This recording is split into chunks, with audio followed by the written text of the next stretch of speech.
Morning class. मैं पुष्पा शर्मा, आपकी हिंदी अध्यापिका, आज पुनः आपके समक्ष अध्यापन कार्य हेतु उपस्थित हूँ। आशा करती हूँ कि आप सभी घर पर अच्छे से रह रहे होंगे और अपनी पढ़ाई कर रहे होंगे। हम अभी तक व्याकरण के पाठ 1 शब्द और पद का अध्ययन कर रहे थे। उसी क्रम में हम आज भी अपना कार्य आगे बढ़ाएंगे।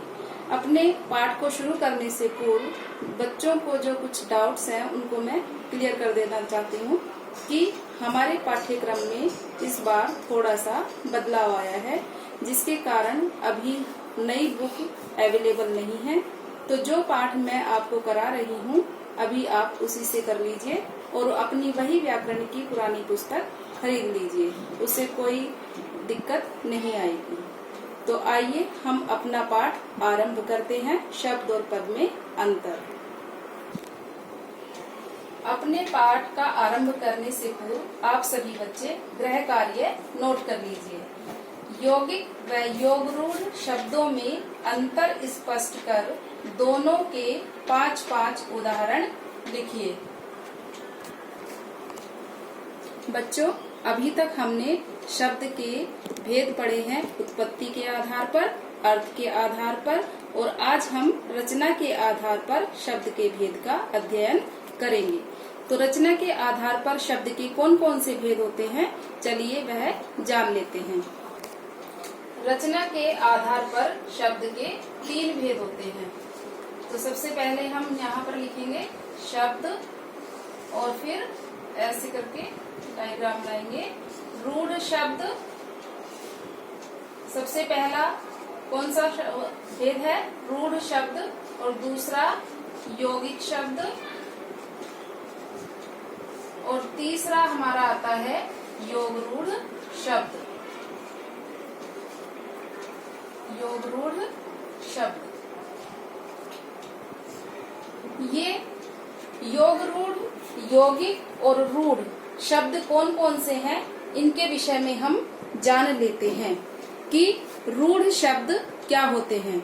रूढ़ शब्द अर्थात ऐसे शब्द जिनके टुकड़े नहीं किए जा सकते, अर्थात यदि हम उनके टुकड़े करके उनके अर्थ को जानेंगे तो उनका कोई सार्थक अर्थ नहीं निकलेगा, तो उनके टुकड़े करना व्यर्थ है। जैसे रूढ़ शब्द में हम लेते हैं हाथ। हाथ के यदि हम टुकड़े करते हैं तो हा प्लस था। यहाँ पर इन दोनों के जो वर्ण हैं हा और था, इनका कोई अपना अर्थ या सार्थक अर्थ नहीं निकल रहा है। ऐसे ही पैर, पई प्लस रा, यहाँ पर भी इन दोनों का कोई सार्थक अर्थ नहीं निकल रहा है। वैसे ही हम लिखते हैं थैला, थई प्लस ला। इस शब्द में भी कोई अपना इनका सार्थक अर्थ नहीं निकल रहा है, जिनके कारण हम इन शब्दों को रूढ़ शब्द की संज्ञा दे सकते हैं। अब जानते हैं कि यौगिक शब्द कौन से शब्द होते हैं। 2 या 2 से अधिक सार्थक शब्दांशों के योग से बनने वाले शब्द यौगिक शब्द कहलाते हैं। जैसे क्या लिखेंगे? 2 या 2 से अधिक, 2 या 2 से अधिक सार्थक शब्दांशों के योग से बनने वाले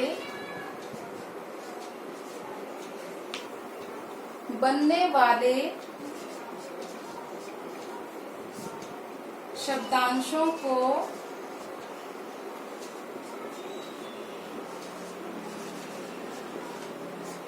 यौगिक शब्द कहते हैं। यौगिक शब्द कहते हैं। जैसे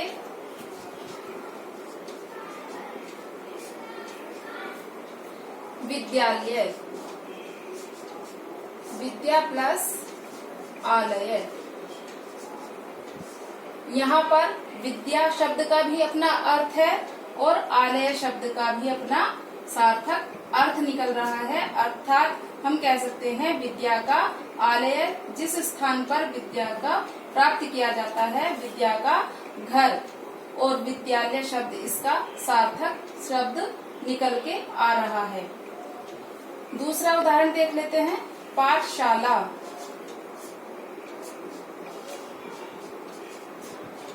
पाठशाला, पाठ की शाला, तो यहाँ पर पाठ अर्थात अध्याय, शाला मतलब गृह, घर, तो यहाँ पर भी पाठ की शाला, तो यहाँ पर भी दोनों शब्दों के सार्थक अर्थ निकल के आ रहे हैं।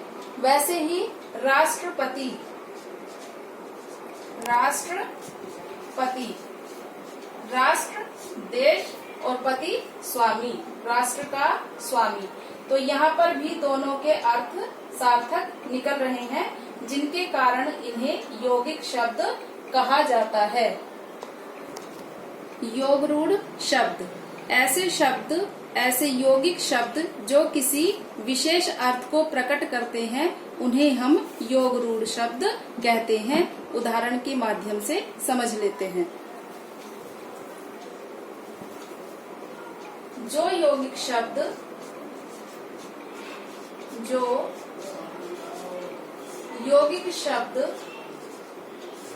किसी विशेष अर्थ को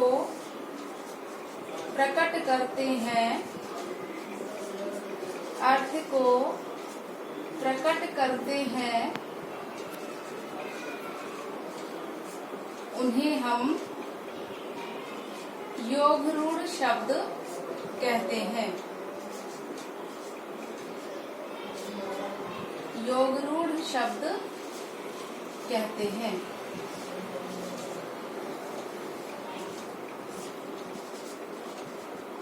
जैसे उदाहरण के रूप में हम देख लेते हैं पंकज। पंकज शब्द अर्थात पंकज का क्या अर्थ होता है? कमल। तो जब हम इसके टुकड़े करेंगे, पंक प्लस ज, यहाँ पर ये यौगिक है, किसी दूसरे के साथ जुड़ा हुआ है। पंक अर्थात कीचड़, ज माने यहाँ पर ज का अर्थ पंख के साथ उत्पन्न करने वाला है। तो जिसका जन्म कीचड़ में हुआ है, पंख में हुआ है, अर्थात कमल, तो इसका कोई विशेष अर्थ निकल के आया जो कि कमल। दूसरा देख लेते हैं जलद। जलद में टुकड़े करने पर जल प्लस द, यहाँ पर जल पानी, द माने देना, अर्थात जो पानी को देता है उसे हम क्या कहते हैं? जलद अर्थात बादल। तो ये किसी विशेष अर्थ को प्रकट करते हैं। ये होते तो यौगिक शब्द ही हैं, लेकिन ये किसी विशेष अर्थ को प्रकट करते हैं, जिसके कारण हम इसको क्या कहते हैं? योगरूढ़ शब्द। इसी प्रकार हम देख लेते हैं नीलकंठ। नीलकंठ आपने बहुव्रीहि समास में भी पढ़ा होगा कि नीला है कंठ जिसका वह अर्थात शिव। तो यहाँ पर भी ये किसी विशेष अर्थ को प्रकट कर रहा है, किसी विशेष व्यक्ति के विषय में hमें बता रहा है, जिसके कारण हम इसे योगरूढ़ शब्द कह रहे हैं। नीला कंठ अर्थात शिव।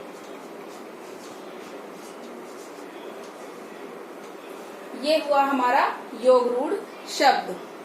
तो इसके बाद हम अपना जो इस अध्याय का शेष भाग है वह कल अध्ययन करेंगे। आज हम सिर्फ इतना ही पढ़ेंगे। धन्यवाद।